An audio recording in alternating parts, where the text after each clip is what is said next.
ونصلي ونسلم على رسوله الكريم أما بعد فأعوذ بالله من الشيطان الرجيم بسم الله الرحمن الرحيم يمحق الله الربا ويربي الصدقات والله لا يحب كل كفار أثيم إن الذين آمنوا وعملوا الصالحات وأقاموا الصلاة وآتوا الزكاة لهم أجرهم عند ربهم ولا خوف عليهم ولا هم يحزنون صدق الله مولانا العظيم۔ معزز سامعین کرام، سورہ بقرہ آیت نمبر 276 اور 77 دو آیتیں تلاوت کرنے کا شرف حاصل ہوا۔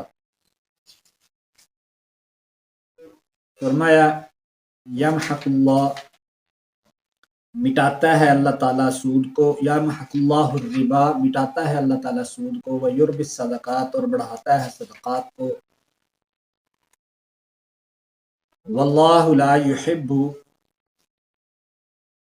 اور اللہ تعالیٰ لا یحب نہیں محبت کرتا کل کفار ناسین، کسی ناشکری کرنے والے گناہ گار سے۔ ان الذین، بے شک وہ لوگ آمنوا جو ایمان لائے، وعملوا الصالحات، اور انہوں نے عمل کی اچھے، وقاموا الصلاۃ، اور قائم کی انہوں نے نماز، وآتوا الزکاۃ، اور دی انہوں نے زکوٰۃ، لہم اجرہم عند ربہم، ان کے لیے ان کا اجر ہے ان کے رب کے ہاں، ولا خوف علیہم، نہ خوف ہوگا ان پر، ولا ہم یحزنون، غم کریں گے۔ تو فرمایا یمحق اللہ الربا ویربی الصدقات، تو پیچھے بھی سود کے متعلقات ہی چل رہے ہیں۔ پچھلی آیت میں الذین یاکلون الربا لا یقومون الا کما یقوم الذی، تو سود خور کی ایک سزا کا تذکرہ فرمایا تھا۔ تو آج ایک اور بات بیان فرمائی کہ اللہ سود کو مٹاتا ہے اور صدقات کو بڑھاتا ہے، یعنی سود والا مال کم ہوتا ہے اور صدقات والا مال میں اللہ برکت عطا فرماتا ہے۔ تو ایک تو مفسرین کرام نے فرمایا ہے یہ دنیا کے لیے نہیں ہے، یہ آخرت کا معاملہ ہے کہ وہاں پر اللہ سود کے جو مال ہے اس میں وہ تو کسی شمار میں نہیں آئے گا، وہ گناہ کے کھاتے میں، برائیوں کی معاملات میں چلا جائے گا، اور صدقات وہاں پر اللہ اس میں برکتیں دے گا، نیکیاں بدلے میں ملیں گی، تو وہ جو اس کے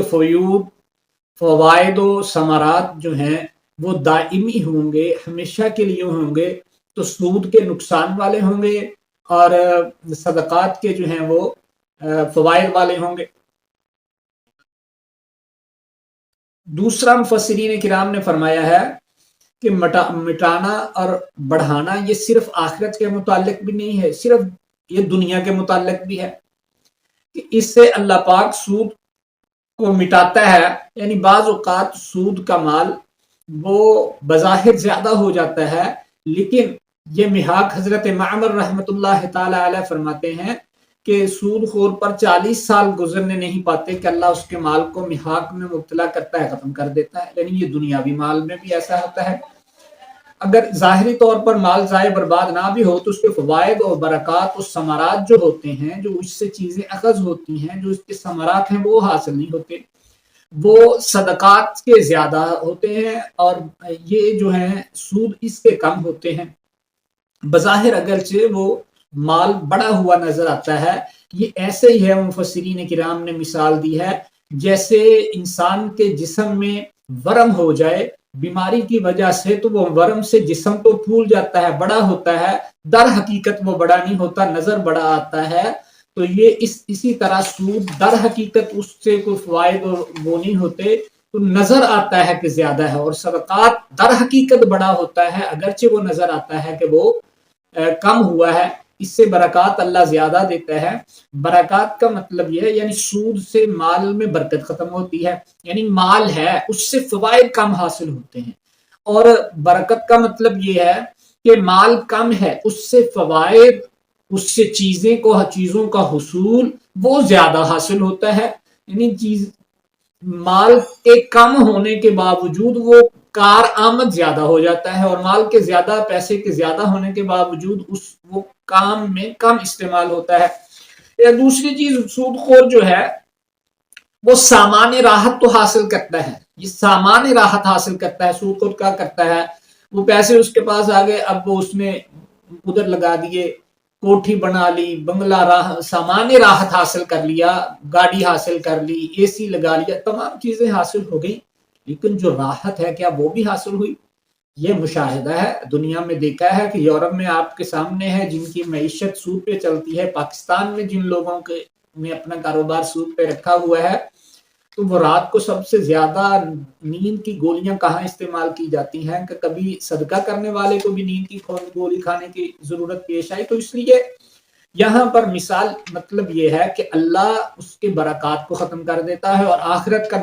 فائدہ تو ہے ہی ان کے لیے ہے۔ ان الذین آمنوا وعملوا الصالحات، بے شک وہ لوگ جو ایمان لائے اور نیک اعمال کیے، واللہ لا یحب کل کفار اثیم، اللہ ہر گناہگار اور کافر کو پسند نہیں کرتا۔ مطلب یہ گناہ کا کام ہے اور اللہ گناہ کے کام کو پسند نہیں کرتا، اور چونکہ یہ اس کو ربا کو جائز سمجھنے والا یہ جو ہے یہ کفر کا ارتکاب کرتا ہے، اگر حلال سمجھتا ہے تو اس لیے کفار فرما دیا۔ اللہ گناہ گار کو یعنی اسلام لانے کے بعد اس کو حلال سمجھا تو کفار والا کام اللہ اس کو پسند نہیں کرتا، اور اگر حرام سمجھا پھر بھی سود کا کام کیا تو یہ گناہ گار ہے، گناہ کبیرہ، اللہ اس کو پسند نہیں کرتا۔ ان الذین آمنوا، جو لوگ ایمان لائے، وعملوا الصالحات، نیک اعمال کیے، تو اس پہ واقام نماز قائم کی، زکوٰۃ ادا، یعنی ام العبادات المقربۃ اللہ تعالیٰ کے ہاں جو سب سے مقرب عبادت ہے وہ جس نے حاصل کر لی، یعنی نماز پڑھ لی، وآتوا الزکوٰۃ، زکوٰۃ ادا کی، یعنی یہ زکوٰۃ جو دیتا ہے تو اس میں اللہ پاک اس کے لیے کیا فرماتے ہیں، لہم اجرہم عند ربہم۔ پچھلے درس میں سود خور کی اللہ پاک نے سزا کا تذکرہ فرمایا، اور یہاں زکوٰۃ دینے والے کے اللہ نے اعمال اجر کا بدلہ فرمایا، اجرہم عند ربہم، ان کا اجر ان کے رب کے پاس ہے۔ ولا خوف علیہم، دنیا میں بھی خوف کو نہیں اور آخرت کا بھی انہیں غم کوئی نہیں ہے۔ اللہ سمجھنے عمل کی توفیق عطا فرمائے۔ وما علینا الا البلاغ۔